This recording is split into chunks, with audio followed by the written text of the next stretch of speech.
sur une densité de plus de 1000 habitants par kilomètre carré. Ville cosmopolite, Kinshasa est dirigée aujourd'hui par le gouverneur André Kimbuta Yango, secondé par le président de l'Assemblée provinciale Roger Ntingi Mbemba.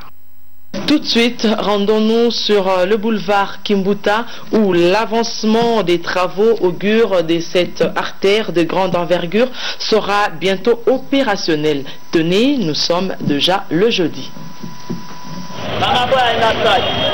Des bulldozers en pleine action. Il s'agit de baliser déjà la surface de roulement afin de préparer le terrassement du tronçon. C'est pratiquement le dernier tronçon du projet parce que là, le projet couvrait une longueur de 4 km.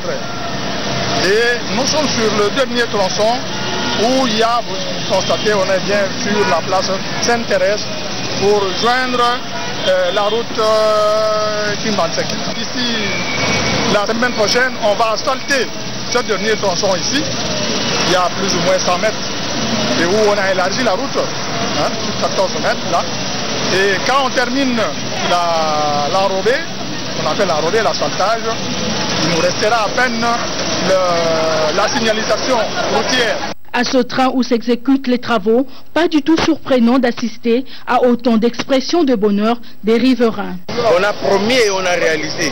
Et d'ailleurs, moi personnellement, je tiens de vive voix à remercier le gouverneur de la ville, André Kimbuta, pour avoir répondu à l'appel de Ndjila. Ça posait problème. C'est la principale voie d'Ndjil. Elle était dans un état de délabrement très avancé. Maintenant, on a réhabilité, non seulement la réhabilitation, mais on a essayé d'élargir la route. Le dernier virage de ce projet étant négocié, on devrait s'attendre à présent, sauf imprévu, à l'asphaltage. Et c'est possible d'ici la semaine prochaine. Bien qu'agrandie, la route Matadi souffre encore de quelques petits travaux de modernisation qui posent des sérieux problèmes aux utilisateurs de cette artère de grande importance. En témoigne ce reportage réalisé le vendredi dernier. Depuis un certain temps sur la route Matadi, les passants connaissent de nombreuses difficultés pour traverser. Ceci est dû simplement au fait qu'il n'y a pas encore de tracés pour piétons, le manque de séparateurs et même des dos d'âne. Avec l'agrandissement de la route, à ce terme-là, ça nous a facilité avec la circulation. Mais sauf que ce que nous déplorons, c'est le comportement de nos chauffeurs. Voyez-vous que c'est la route nationale numéro 1. Et il y a des véhicules lourds qui nous arrivent de Bas-Congo. Il y a aussi des taxis, il y a aussi l'engouement de la population. Moi, pour moi, je vois il sera mieux d'abord qu'à ce niveau ici à l'arrêt, qu'on établisse d'abord de la circulation routière pour faciliter un peu le passage.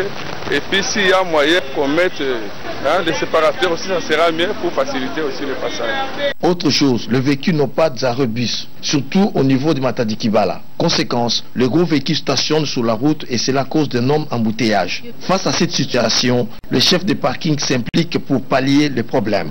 Mais la route, telle qu'on nous a élargie, on n'a pas prévu d'autre part le grand parking des grands véhicules. De l'autre côté, on nous a laissé un parking plutôt de taxi-bis.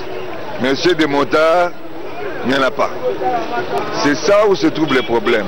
Un autre fait majeur, c'est la présence des caniveaux construits non couverts. Ils constituent un danger permanent pour les piétons. Le gouvernement doit donc tout faire pour résoudre les problèmes évoqués en amorçant les travaux de finissage le plus tôt possible.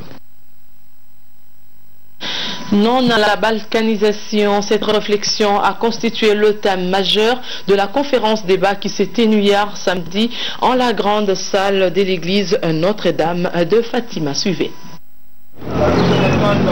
Le but poursuivi par cette conférence est de pousser chaque Congolais à dire non à la balkanisation et d'affirmer l'unité africaine. Pour l'organisateur, l'Occident n'a pas besoin de voir l'Afrique devenir stable. Donc si chaque Congolais sait très bien qu'on peut éviter la nouvelle forme d'esclavage par une certaine mobilisation, je pense que c'est une très bonne chose. Mais là, il faudrait que les médias s'impliquent.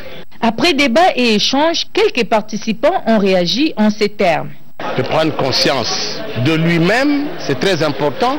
Si moi je ne sais pas qui je suis, comment je peux faire le reste? Est-ce que nous sommes réellement Congolais?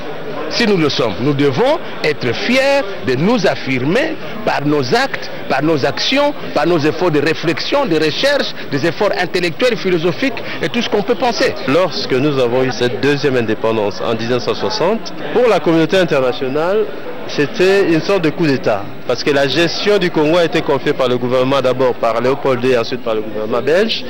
Donc les Congolais prenant en main la gestion de leur pays, pour eux, c'était comme un coup d'État. Donc il fallait absolument récupérer ces Congos. Il convient de signaler que chaque Congolais a la responsabilité de protéger son territoire et de rester vigilant, car la République démocratique du Congo est la plus belle fille du village, convoitée par tous. Et voilà, nous venons de vider notre corbeille, plus rien à vous offrir ce soir. Madame, messieurs, avec le même plaisir, on se retrouvera le dimanche prochain, Inch'Allah. Mention spéciale à Gigi Mujinga, fin de cette session d'information. Au revoir.